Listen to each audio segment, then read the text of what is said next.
Hey guys, ngayong araw na to ay gagawa tayo ng baked macaroni. Ito'y isang remake video. Ginawa natin ito nang sa ganun ay mas maging malinaw at madaling maintindihan ang ating pagtuturo. At guys, ito yung kompletong listahan ng mga ingredients kasama ang sukat ng bawat isa. Kung handa na kayo, umpisa na natin.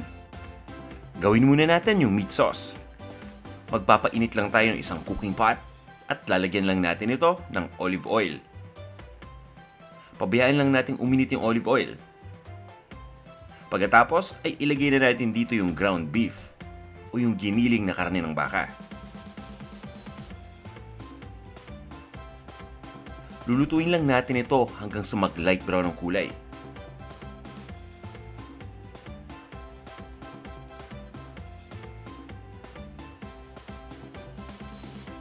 At habang ginagawa natin ito, ihanda na natin yung sibuyas at yung bell peppers. Ilalagay na natin dito yung sibuyas. Sibuyas na dalaw ito, na hiniwa ko lang ng maliliit na piraso.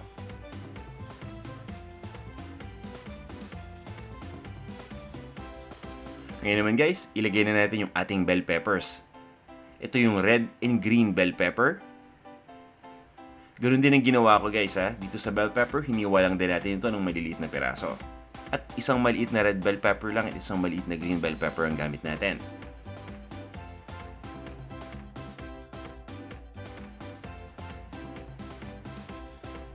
Ngayon guys, hahaluin lang natin ito.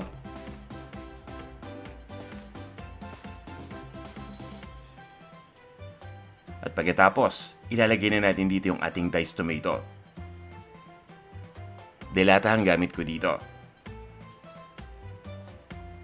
Ituloy lang natin ang paghalo dito. At lulutuin lang natin ito ng 3 minuto.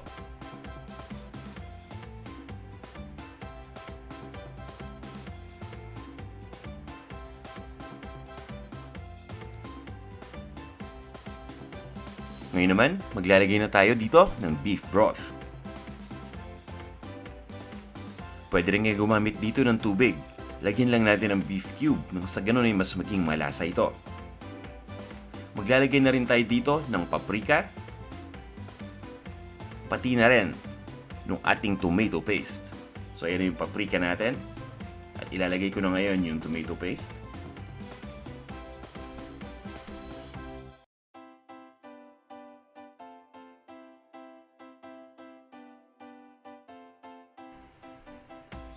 Pagkatapos guys, ay hahaluin lang natin itong mabuti.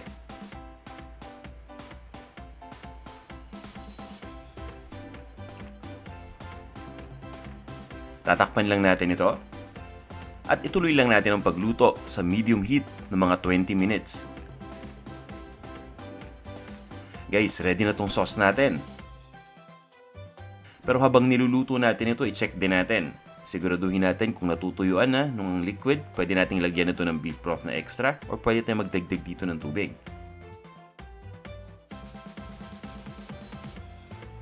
Ngayon ay titimplahan lang natin ito. Maglalagay na tayo ng asukal, ng asin, at ng ground black pepper. Haluin lang natin ito guys. Pagkatapos ay isa-set aside muna natin ito. Ngayon, lutuin naman natin yung macaroni. Magpapakulo lang tayo ng tubig at lalagyan lang natin ito ng asin. Kapag nagumpisa ng kumulo yung tubig, ilalagay na natin dito yung macaroni. Ang gamit ko dito yung maliliit na elbow macaroni. Susundin lang natin yung package instructions ng macaroni kung gaano natin ito katagal lulutuin. Pero karaniwan nasa between 6 to 7 minutes, tamang-tama na ito. Kapag luto na yung macaroni, ang gagawin natin dito guys, i-drain lang natin yung tubig.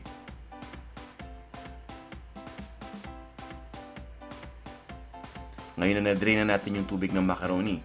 Pagsasamahin natin ito, pati na rin yung meat sauce na ginawa natin.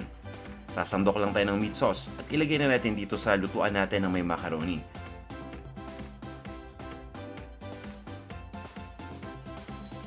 Pero guys sa puntong ito, walang apoy ito. Pinagsasama lang natin yung dalawang mga ingredients. So hindi natin ito niluluto.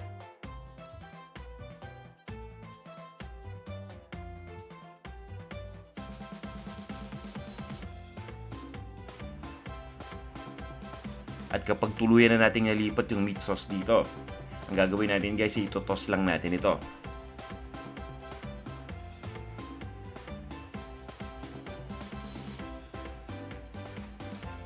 Sisiguraduhin lang natin na nahalo ng mabuti yung meat sauce dito sa ating macaroni.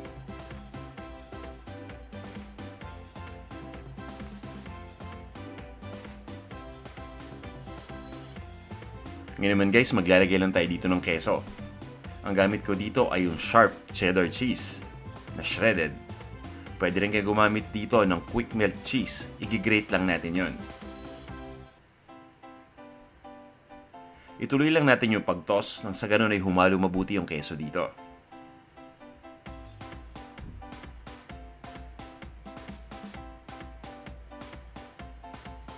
At pagkatapos nito guys, ililipat lang natin ito sa isang baking pan. At iset aside muna natin. Gawin naman natin yung ating white sauce. Simple lang gawin ito. Magme-melt lang tayo ng butter sa isang saucepan. Kapag natunaw na yung butter, pwede na nating ilagay dito yung harina. All-purpose flour ang gamit natin dito. Haluin lang natin mabuti yung harina dito sa butter. Basta guys, gradually lang natin ilalagay dito yung harina. At kapag nahalo na natin, yung tipong halos namumuo na yung consistency, dahan-dahan lang nating ibubuhos dito yung fresh milk. Pwede rin tayong gumamit ng evaporada o ng evaporated milk dito. Siguraduhin lang natin na nahalo na natin mabuti yung mixture. Mapapansin nyo na unti-unti itong lalapot habang hinahalo. Maglalagay lang tayo dito ng Parmesan cheese.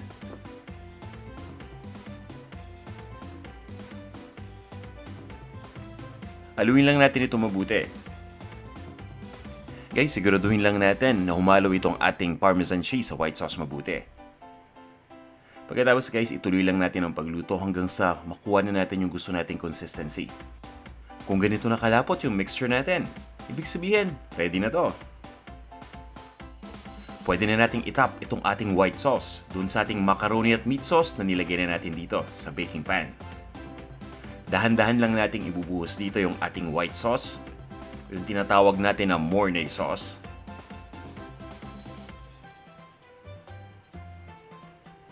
At pagkatapos ito guys, sisiguraduhin lang natin na na-spread natin itong mabuti. Kailangan nating i-cover completely nitong white sauce yung taas ng ating macaroni.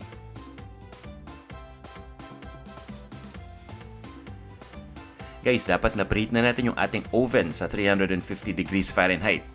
Ayan ay around 177 degrees na Celsius. Maglalagay lang tayo dito ng keso. Nasa sa inyo kung gaano karaming keso ang ilalagay natin dito. Kung ako ang tatanungin ninyo, mas marami, mas malinamnam.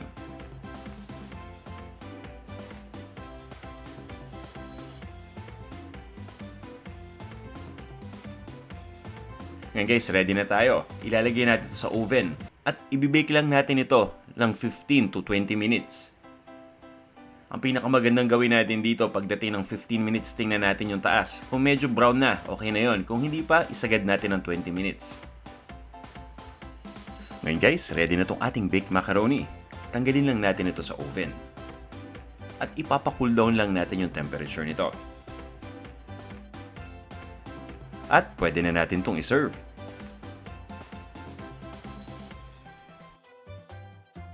Maglalagay lang tayo ng chopped na parsley. Pwede rin kayong maglagay dito ng chopped na basil.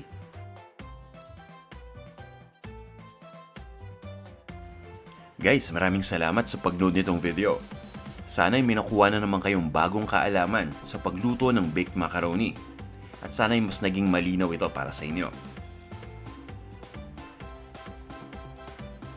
Kung hindi pa kayo nagsasubscribe sa atin dito sa YouTube, iimbitahan ko sana kayo na mag-subscribe dito sa ating Panlasang Pinoy YouTube channel.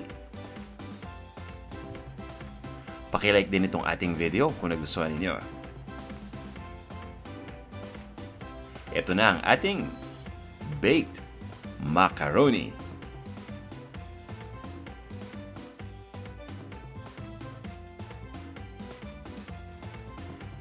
Guys, kain na tayo.